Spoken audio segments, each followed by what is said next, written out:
Today we thought we'd take advantage of just having one of our best drivers, period, in Colorado and even throughout the United States, Chris Cervelli. Chris is a dear friend. He kind of adopted me when we first came to town. He's been a mentor for me. Like Dan Mayer, I suggest if you don't have a mentor, I know you have Dave Biasy, but if you don't have a mentor who's walking you through your car, your setup, your issues, find one, get a network. Chris has always been there for me, and I can't thank him enough. So he sent me a text yesterday and said he's coming out today, and is there any way I can help?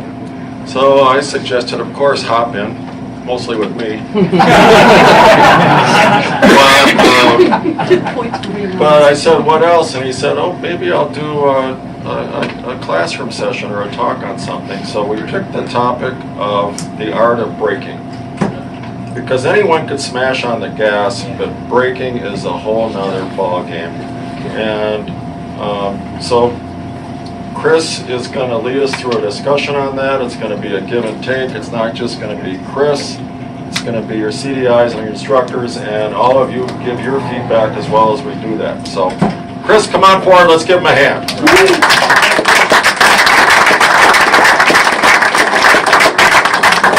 And just so you know, Chris doesn't do this. So, you want a drink? Special occasion. So Dan asked me to do a little talk about improving your skills in braking, getting more out of the car under braking. So I'll preface that by saying you've probably been taught to use the technique of braking in a straight line and getting the car under control and then turning in to the apex. Turn it up a little, Chris. Speak up. And then getting back on the gas as quickly as you can. So what I'm going to tell you about is a little bit at odds with that, and because of that, there's a little bit of increased risk that goes along with it. So you got to be aware of that before you start going down this road. I'm going to attempt to give you a little bit of a system to minimize the risk, but you are going to be a little bit closer to the limit on the entry of the corner, which is a difficult thing to do inherently. So you got to manage your risk. Louder. Manage your risk. So I'll jump right into it. First of all, how many people here are driving cars that don't have anti-lock? You should have anti-lock. I don't think it's on. Okay, that's a problem. Okay, so a minority. Okay, I'll do a quick little aside for the people who don't have anti-locks as I go. This is going to be more geared toward the modern cars that have anti-lock and some technology in the rear suspension especially. So it's all about what you prioritize. You come up to the corner and currently, I'm assuming, you're thinking, all right, I want to go fast this lap. What am I going to do? I'm going to brake later than I did last lap. So what I'm going to tell you is that maybe that's the wrong priority. Instead of braking later, think about instead braking less. So maybe you're going to brake at the same spot or even sooner, but less. And the result of that is going to be that your speed at the apex is higher.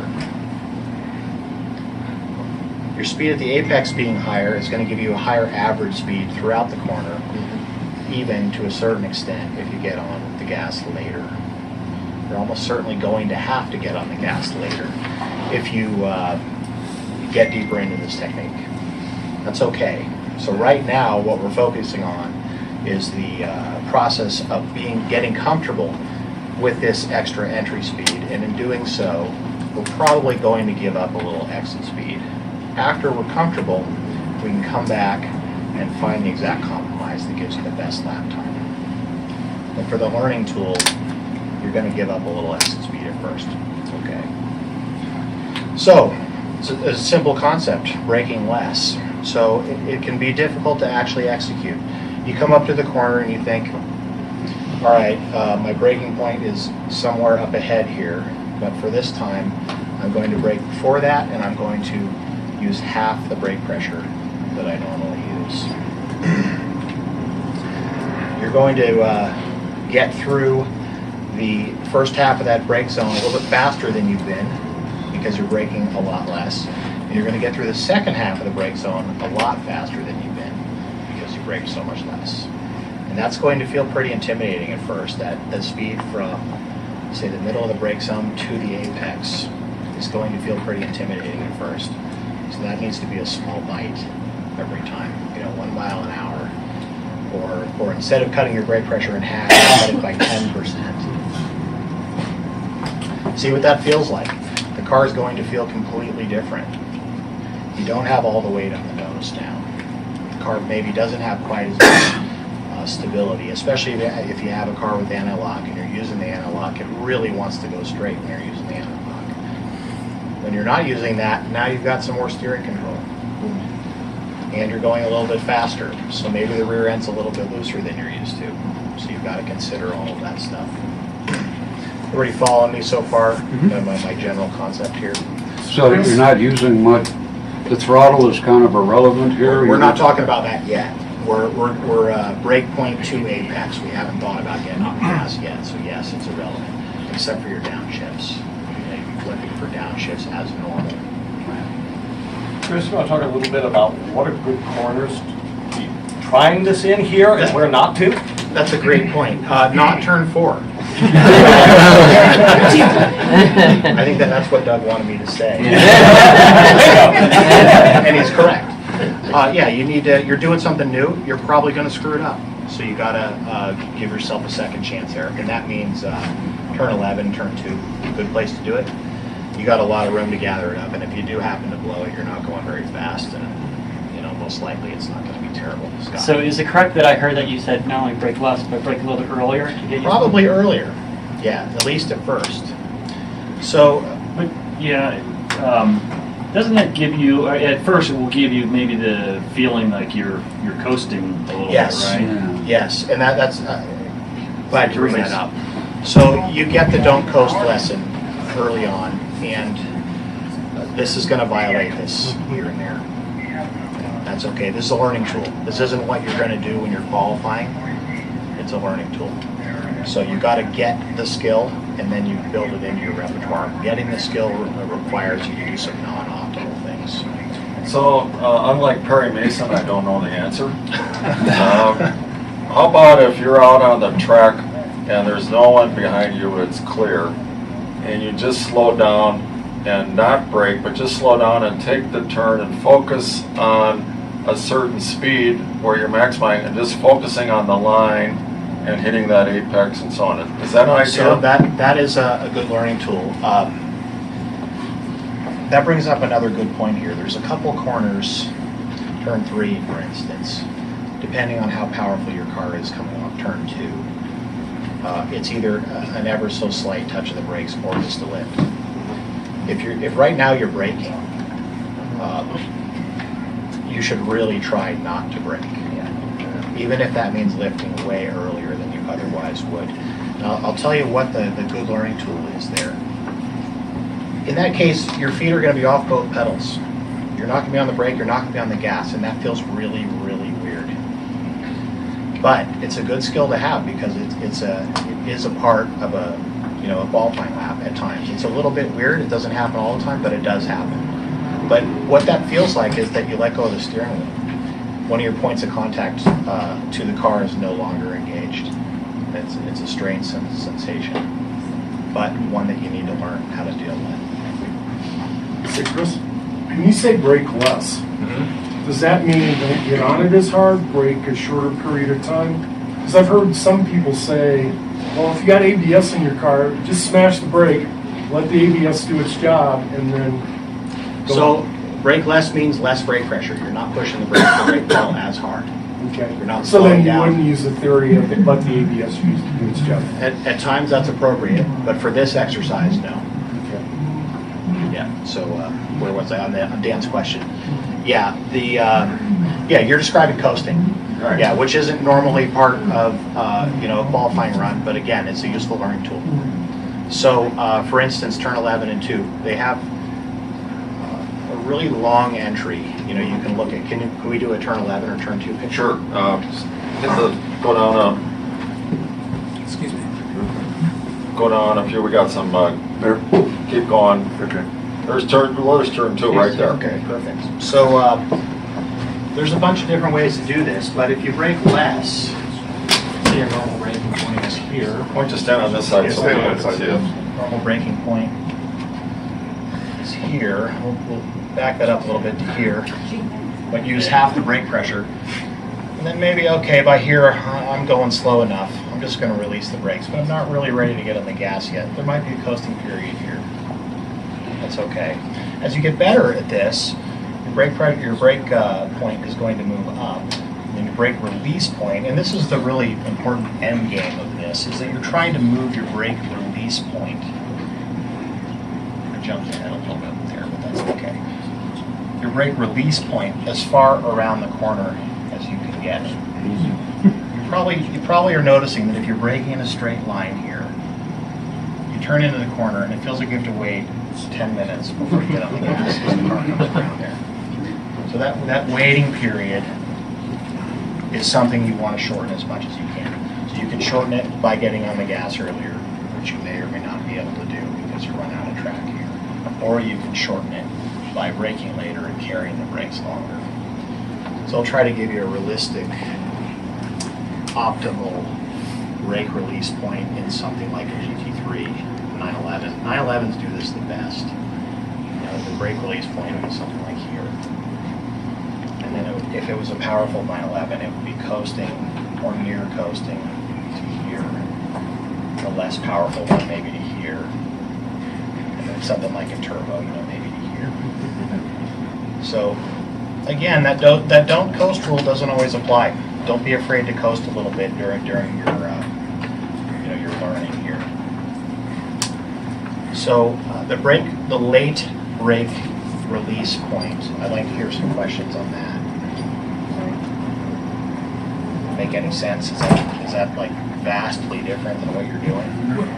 Isn't what you're doing is trailing in? Yeah, this is trail And so you're braking. trail Yeah, braking in, so right. you're reducing your minimum speed in the Exactly. corner to that point you just described. Your minimum speed is probably going to coincide with your brake release point. Yes. Well, you're not necessarily braking to the apex because you're maybe coasting through some of them. Yeah, you're probably going to release a little before the apex in this particular corner because of the so many degrees around. So Chris, ultimately the goal is to go faster through the turn.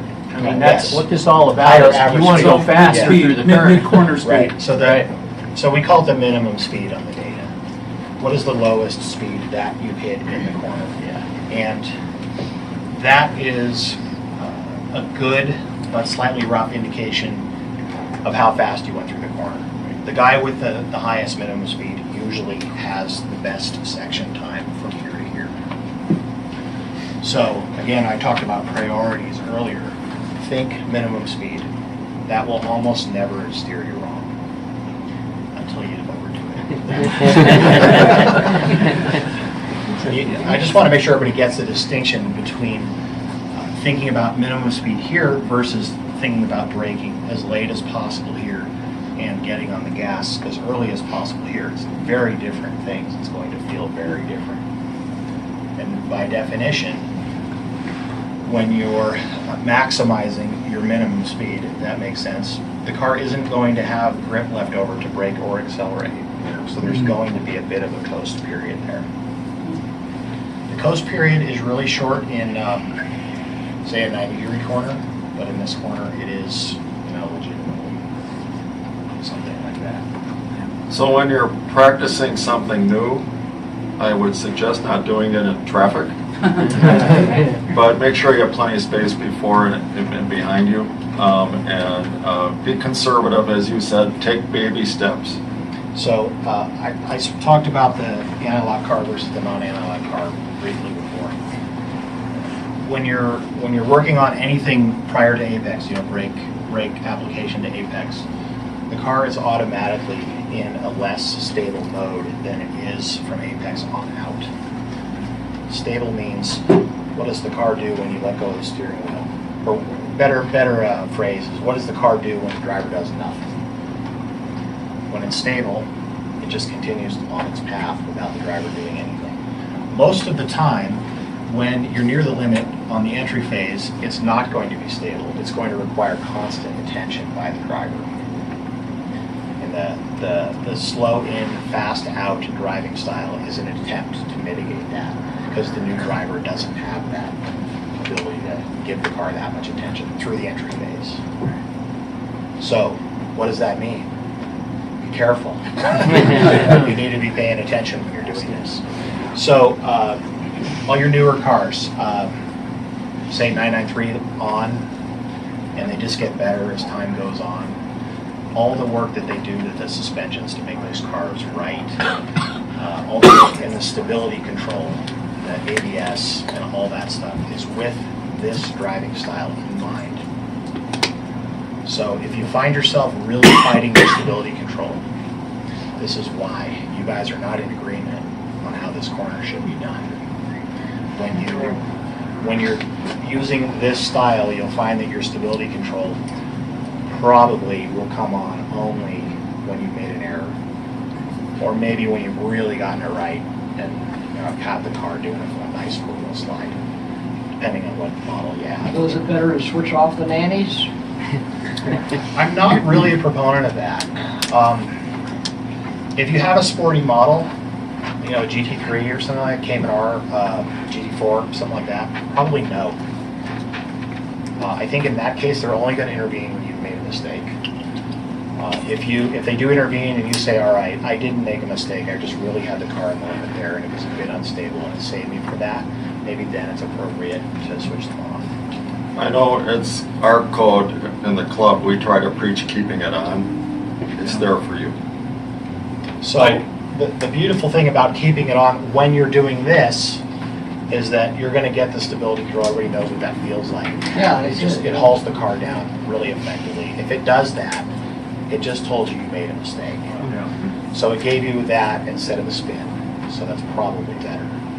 In my car, there are only 2 places on this track where the stability system will intervene upon me after years and years Where of pushing this car. it feels like it slows you down. And if there are 2 places where the car just naturally, you're accelerating out of the corner and you get a little yaw, a little rotation.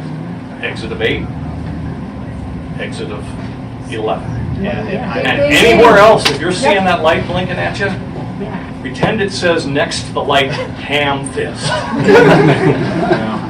yeah, I think that's largely true. Unless you're really going fast. Unless you really got yourself dialed in. The impression I'm getting is, with this, I'm not touching anything. You're going a little bit slower, so you might be, off the limit a bit. So you might have a bit of grip to spare at first. As you get better at it, then yeah, this section of the corner is going to get looser and looser and looser as you get better at it. So a good indication of that is as you turn into 2, especially as you get here, how much steering do you have? If you have that much steering, you probably didn't loosen the car up at all on the entry. But if you're like this much steering, you probably did. You probably have the rear tires working nice and hard on the entry, which is what you want. The steering angle can really tell you. That figures into how the stability control reacts too. It sees those big steering angles. It says this guy's a ham fist. Or lady. Yeah. So basically what you're saying is the ABS system is pretty disruptive to a very important moment in the turn, where once you release the ABS, the car's trying to kind of straighten itself out, but at the same time you're turning in, you got a lateral force, and also you're getting ready to have 4F force to exit. So if you eliminate that disruption of the ABS, So the ABS is complicated, and it never works right for race car driving unless it's a race ABS system. So the scenario you're likely to run into is this. When you have the ABS on, and it isn't necessarily a bad thing, the car really wants to go straight. They design that so it retains a certain amount of steering control. It's always going to give you some, but not a lot. So let's say you're using the ABS into this corner. The car is going to feel like it really doesn't want to turn in. And that's because it's too stable, not unstable. When the ABS is on, the car is stable. It's very likely going to continue almost straight no matter what you do until you release. Now, the problem is, at some point, you have to come out of the ABS to trail the brake pressure off as you turn in. And that brake pressure that's right out of the ABS tends to be very unstable. So you have a couple transitions you have to fight through there. That is a challenge. So this is easier if you don't use the ABS in terms of like what you're dealing with. But What's the difference then with race ABS? the race ABS, Like on a cup car? so it's calibrated in such a way that it assumes that you're not drunk, that you know what you're doing, Well, I see. that you have So good they- tires on it, and you can deal with some rear end looseness. You program that in, or you have to buy a whole new system? I'm sure that the Bosch engineers can program it in, but normal people can't. Usually it comes with a V8 engine. Chris, you talked about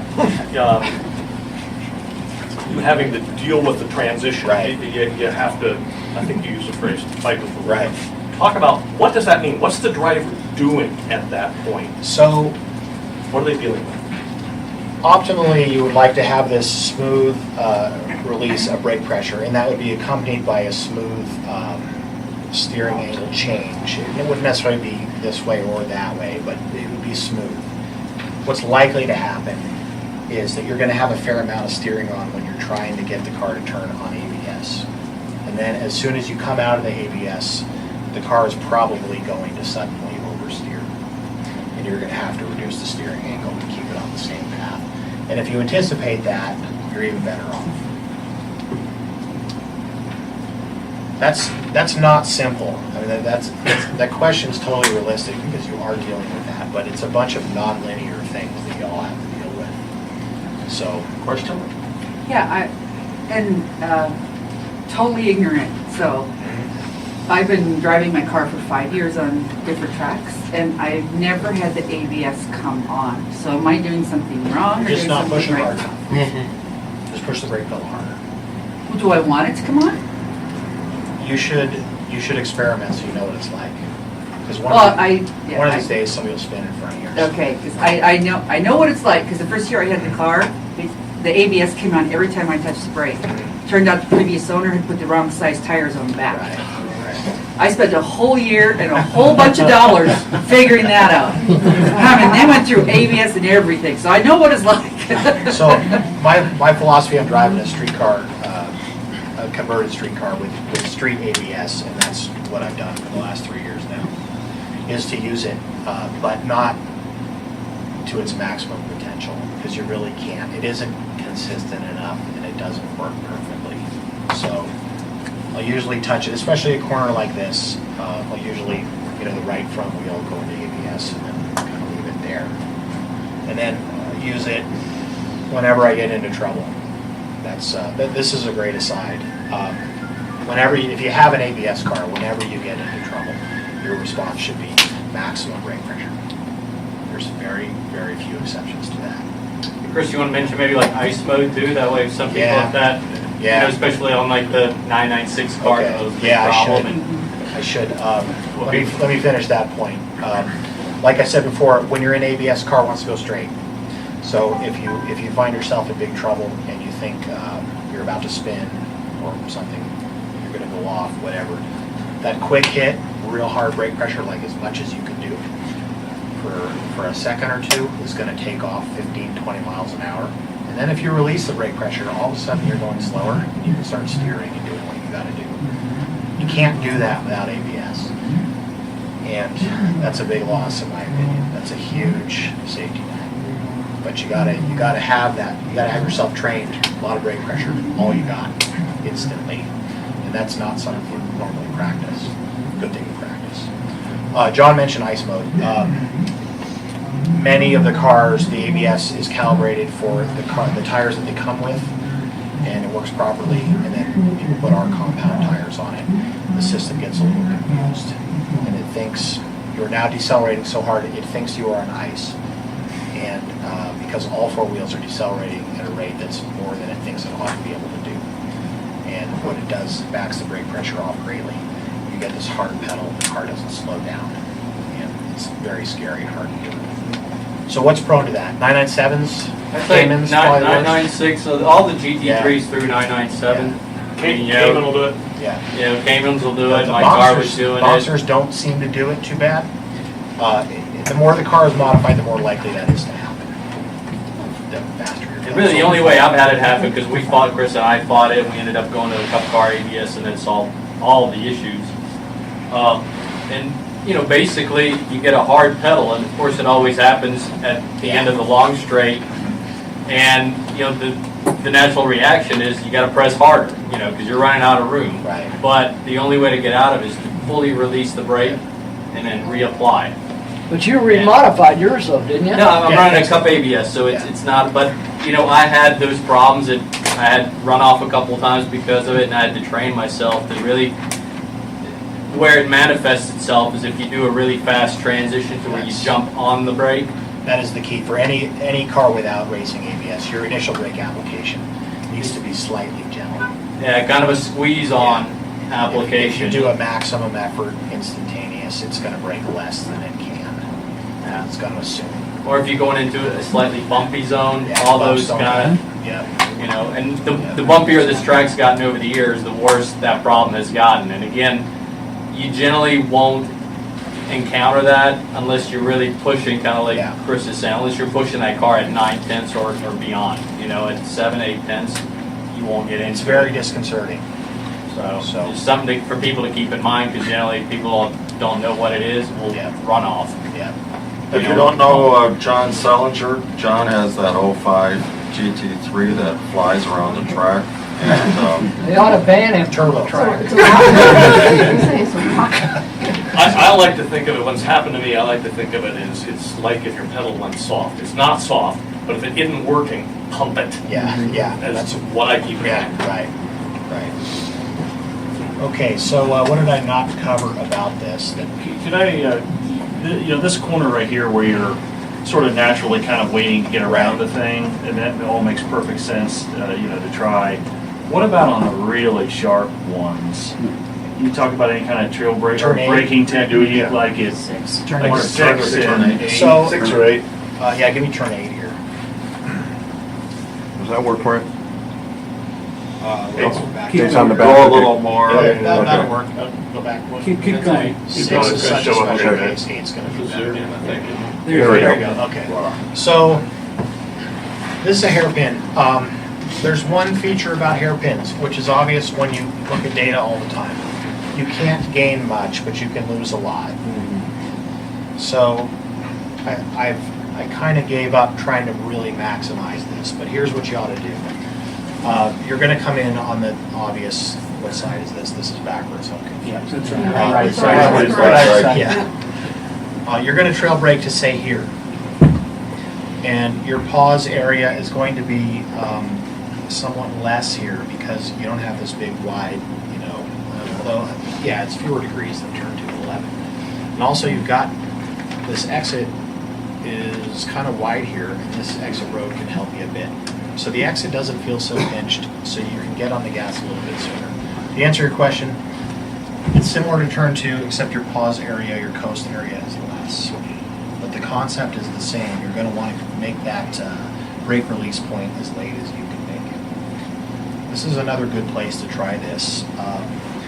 If the car feels understeery, like you don't have enough front grip through this section of the corner, you're either going too slow or you don't have enough brake pressure on to loosen up the rear end just a little bit. So again, that much steering angle, you're not working the rear tires hard enough. You're not staying on the brake long enough. That much steering angle, probably got it right. That, you probably did too much. So one thing I can't stress enough, you got to do too much a lot before you can get this right.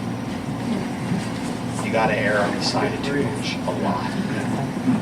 So how would Dave Murray take that turn? So like on a qualifying lap, Yeah, powerful car or not powerful car? not powerful. You would brake as late as possible. You would use a lower minimum speed than what's possible, and then you would get the best acceleration run out. And use your out track on the side there. Yeah. So in something like a turbo, I would I wouldn't stress the minimum speed so much in a Boxster. I totally would. You have this nice payoff here if you got a powerful car. The initiation of that turn, how would you set your shocks on the initial turn? Sometimes they'll do like this and then, I'm not sure what you're saying. well, like shocks. someone told me you do a slight turn and then finish the, Oh, He's talking about me, the wheel? So you're setting going the to be suspension. you're going to be still finishing up turn 7 because you're going to be out here as you start the braking for turn 8. So your setup for turn 8 is certainly compromised by your finish of turn 7. And I'm going to prioritize turn 7 over turn 8 any day because, like I said, there's not a lot. but you don't preload your shocks. though. No. So I try it to should get, be all smooth. I try to get the car straight. You can't get it completely straight if you've tracked out. Yeah, if you track out that Yeah. far out. You can't get it completely straight. Now, if I'm in an ABS, a non-ABS car where it really matters that the car is straight, I'll make a little more effort to make it straight. But turn 7, that's your lap time right there. You're going to get a lot of lap time if you do turn 7. Right. Turn 8, just a little. Yeah. So I wouldn't give up anything in 8 if I had to screw up 7. So it's our lunch hour. We could talk about this for the longest time. But, so let's depart. But Chris, thank you so much for this. And our CDI committee, we promise we'll do more of this. Great.